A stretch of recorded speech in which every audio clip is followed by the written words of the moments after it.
Na entrevista do dia com Maria Lídia Flandoli, os direitos humanos no Brasil. Entrevisto a advogada Maíra Cardoso Zapater, especialista em direito penal e direito processual penal e doutora em direitos humanos. Muito obrigada, Maíra, por estar conosco. Bom, vamos falar um pouco sobre a questão dos direitos humanos no Brasil, começando pelo Congresso Nacional.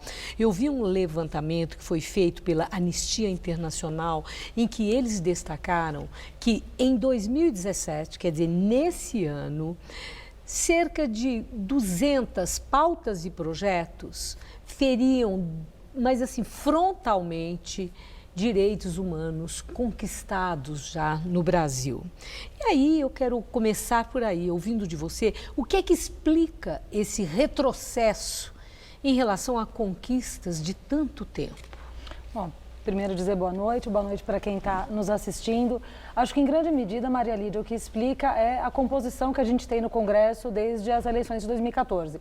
Em 2014, já houve dados levantados na época de que era a composição mais conservadora desde 1964, quando houve o golpe militar.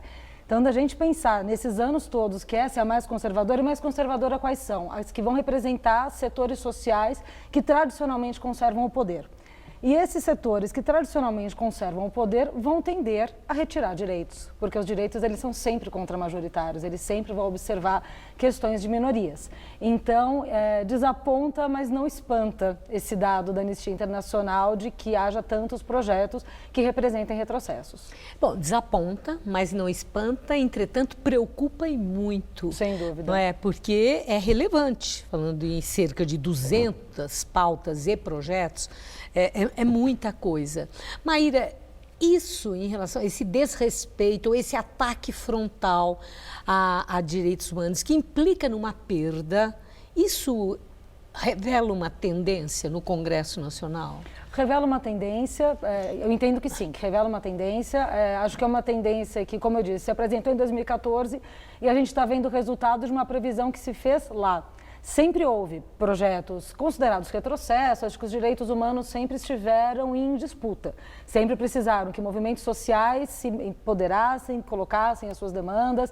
Isso desde a Constituinte, com grupos minoritários que pela primeira vez se colocaram ali. A nossa Constituição de 88 foi a primeira das 7 que tivemos, em que a gente teve uma primazia dos direitos humanos no texto, mas cada vez mais, e principalmente nesse contexto de crise política, para dizer o mínimo, que a gente vem enfrentando aí nos últimos 2 ou 3 anos, em que a gente vem tendo decisões do Supremo Tribunal Federal que já não são dentro do esperado, interpretações da Constituição que já não são as mais ortodoxas, digamos assim.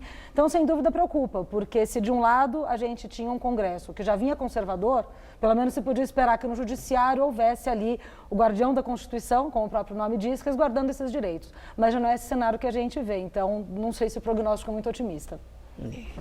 Não, eu estou com a impressão que não é otimista. Não dá para ficar muito, né? Não é não. Mas agora, tem um outro lado que não deixa de ser, não se trata exatamente de ser curioso, mas que merece muita reflexão, que é o fato de a defesa dos direitos humanos no Brasil invariavelmente sofre resistência. E o que é que explica essa resistência ou mesmo a indiferença em relação à defesa dos direitos humanos, que equivale a direitos da pessoa? Exato, e de todas as pessoas. De todas as pessoas. Eu acho que são muitos os fatores que explicam. Eu acho que o primeiro é que o Brasil não tem uma história democrática, nós não temos uma tradição de direitos humanos. A gente tem, em 500 anos de história, menos de 100 anos de república, e desses 100 anos de república, a gente vinha em algo aproximado de uma democracia de 88 para cá, e já estamos num momento estranho, um momento que não é de continuidade institucional e tudo mais. Então, acho que a gente ainda não criou um histórico de proteção desses direitos de democracia, que eles são muito imbricados. E as primeiras vezes que se começou a ter movimentações em defesa dos direitos humanos no Brasil foi muito em relação às pessoas presas por motivos políticos, em especial na última ditadura do período militar.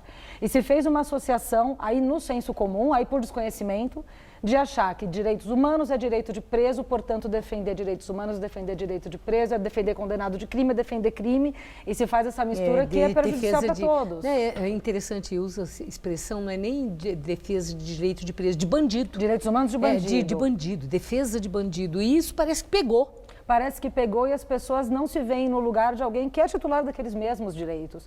De dizer, olha, se você... Isso para nem falar de direitos como saúde, educação, moradia, que se distanciam do sistema penal. Que são direitos humanos. Que são igualmente direitos humanos. E quando for essa pessoa no banco dos réus, quando essa pessoa for acusada, indiciada em um inquérito policial, porque isso acontece.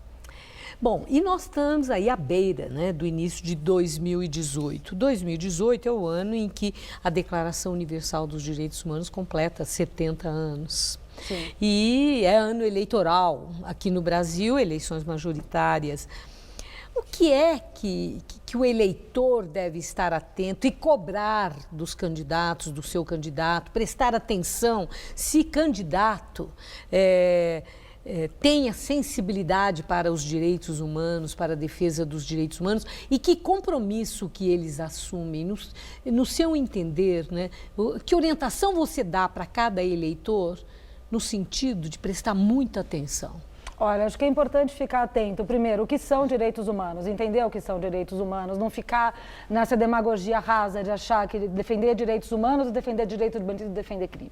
Então, entender que direito à educação, direito à saúde, direito ao transporte, esses direitos que tantas vezes as pessoas que vão para as ruas falar sobre corrupção, por exemplo, que foi uma pauta de movimentos sociais, e a reboque vem direito à saúde e à educação, são direitos humanos. Então, entender que direitos são esses, procurar conhecer quais são as pautas dos candidatos, se esse candidato estiver pleiteando uma reeleição, quais foram os projetos que ele apresentou, em que sentido eles foram, por que eles são importantes, por que não são. No que votou. Né? No que votou. Hoje a gente tem internet que permite acessar todos esses conteúdos, algo que 20 anos atrás era muito mais complicado. Então, já que a gente tem esse instrumento, tem esse recurso, que seja utilizado. E as nossas crianças, Maíra? As crianças, elas são orientadas sobre os direitos humanos?